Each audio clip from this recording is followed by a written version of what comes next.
नमस्कार दोस्तों, exam ministry में आप सभी का स्वागत है। लोकतंत्र की जो परिभाषा है उसमें चौथा स्तंभ प्रेस माना जाता है। हाल ही में अंतर्राष्ट्रीय प्रेस स्वतंत्रता को मापने वाली एक रिपोर्ट, जिसे अंतर्राष्ट्रीय प्रेस स्वतंत्रता सूचकांक के नाम से जाना जाता है, हाल ही में जारी हुई है। चूंकि ये एक ऐसा सूचकांक है जो आपके एग्ज़ाम से रिलेटेड बहुत ही इंपॉर्टेंट है और भारत में चल रही इस समय जो करंट सिचुएशन है उसको देखते हुए ये और भी महत्वपूर्ण हो जाता है कि ऐसे किसी भी सूचकांक के बारे में आप प्रीलिम्स के अकॉर्डिंग पढ़ के पहले से ही जाएं। ठीक है, तो दोस्तों आज हम बात करेंगे अंतर्राष्ट्रीय प्रेस स्वतंत्रता सूचकांक के बारे में, जिसकी रिपोर्ट हाल ही में जारी की गई है, जो 2025 की रिपोर्ट है। हालांकि इसमें हम अपने पिछले 2024 की रिपोर्ट के बारे में भी डिस्कस करेंगे और 2023 का भारत से संबंधित डेटा भी देखेंगे। अगर बात करें कि प्रेस स्वतंत्रता सूचकांक की जो बेसिक्स हैं वो क्या हैं, तो उसके बारे में हम समझेंगे दोस्तों कि प्रेस स्वतंत्रता सूचकांक बेसिकली क्यों बनाया जाता है और किस चीज़ को मापता है। तो अगर हम बात करें प्रेस स्वतंत्रता सूचकांक की, तो हाल ही में जारी हुए विश्व प्रेस स्वतंत्रता सूचकांक में भारत का जो रैंकिंग रही है वो टोटल 180 देशों में से 191वें स्थान पे रहा है। ठीक है, ये टोटल 180 देशों की रैंकिंग जारी की जाती है, जिसके 180 देशों का आकलन होता है और उसमें फिर हर देश को अपनी अपनी रैंकिंग मिलती है 4 स्तंभों के अकॉर्डिंग।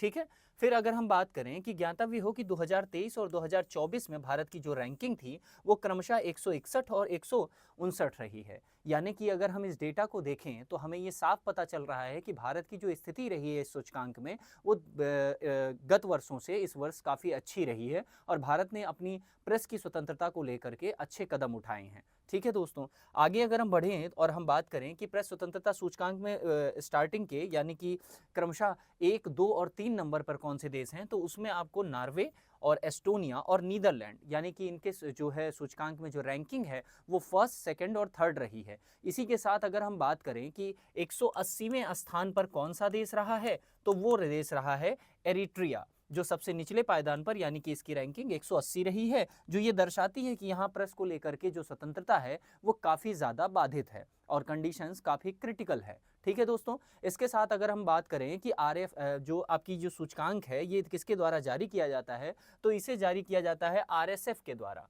आरएसएफ का मतलब क्या होता है दोस्तों? आरएसएफ का मतलब होता है रिपोर्टर सन्स फ्रंटियर। हालांकि ये एक फ्रेंच वर्ड है जिसको हिंदी में रिपोर्टर्स विदाउट बॉर्डर के नाम से भी जाना जाता है और यही एक ऐसी संस्था है जो विश्व प्रेस स्वतंत्रता सूचकांक को जारी करती है। याद रखिएगा, आरएसएफ से जो है कभी भी कंफ्यूज मत होइएगा। इसका फुल फॉर्म होता है रिपोर्टर सन्स फ्रंटियर और रिपोर्टर सन्स फ्रंटियर को हिंदी में बोला जाता है रिपोर्टर्स विदाउट बॉर्डर। यानी कि स्वतंत्रता, जो प्रेस की स्वतंत्रता है वो कितनी दूरी तक है और किस स्तर की स्वतंत्रता किसी देश ने अपने प्रेस को दे रखी है, ये इस बात की माप करती है। अगर हम बात करें कि यह वार्षिक रैंकिंग जो 180 देशों में पत्रकारों और मीडिया की स्वतंत्रता का आकलन करती है, जो मैंने आपसे अभी डिस्कस किया।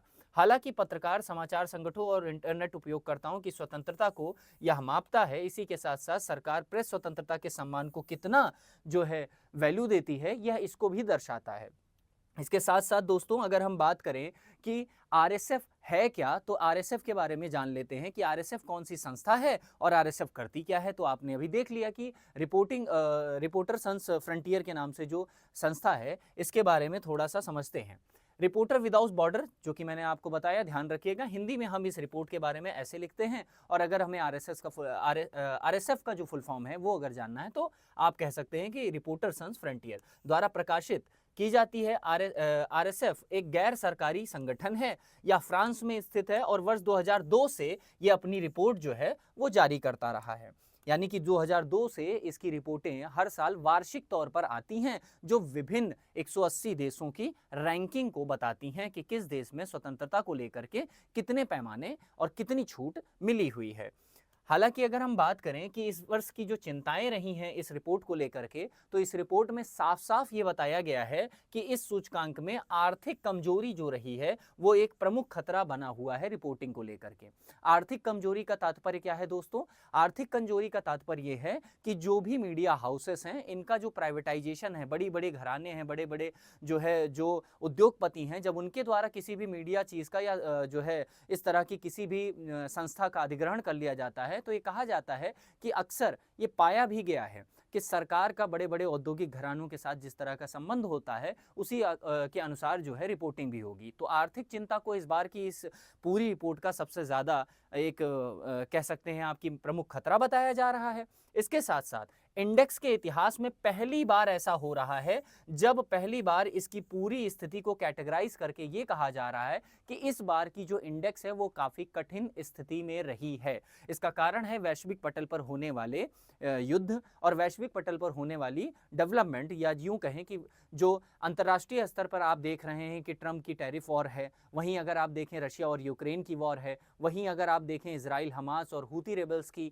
तो इस तरीके से आप देख सकते हैं कि इसको पूरे जो स्थिति बनाई गई है, जो रिपोर्ट है, उसका इस बार का जो मोटो रहा है वो अल्टीमेटली ये कहा जा रहा है कि भाई जो कठिन परिस्थितियां हैं दिन ब दिन बढ़ती जा रही हैं और रिपोर्टर्स के लिए रिपोर्टिंग करना और भी मुश्किल होता जा रहा है। अगर दोस्तों इसके साथ भारत की बात करें कि भारत में वो कौन सी संस्था है जो रिपोर्टर्स और इन सब मीडिया हाउसेस को प्रोटेक्ट करने और हमारी जो प्रेस स्वतंत्रता है उसको सुनिश्चित करने के लिए बनाई गई है, तो इसमें भारत में प्रेस स्वतंत्रता को और पत्रकारिता के मानकों को बनाए रखने के लिए हमारे पास प्रेस परिषद ऑफ इंडिया, जिसे प्रेस काउंसिल ऑफ इंडिया के नाम से भी जाना जाता है, ये स्थापित की गई है। यह सुनिश्चित करती है कि भारत में जो प्रेस की स्वतंत्रता है वो कहीं भी किसी रूप से बाधित ना हो। हालांकि अगर हम भारत की बात कर ही रहे हैं तो हमें ये भी पता होना चाहिए कि जो रैंकिंग इस वर्ष भारत की है वो उतनी भी अच्छी नहीं है जिस हिसाब से हमारे यहाँ अच्छा होने का प्रयास और अच्छा करने का प्रयास हम कर सकते हैं। जैसे कि भारत में प्रेस की स्वतंत्रता को लेकर के बहुत बड़े और गंभीर मुद्दे सामने देखने को आते हैं। हाल ही में हम न्यूज़पेपर में पढ़े कि बहुत सारे जो है पत्रकारिता से रिलेटेड जो एक बल प्रयोग किया जाता है पत्रकारों के प्रति, वो भी एक काफ़ी गहरी चिंता का विषय है।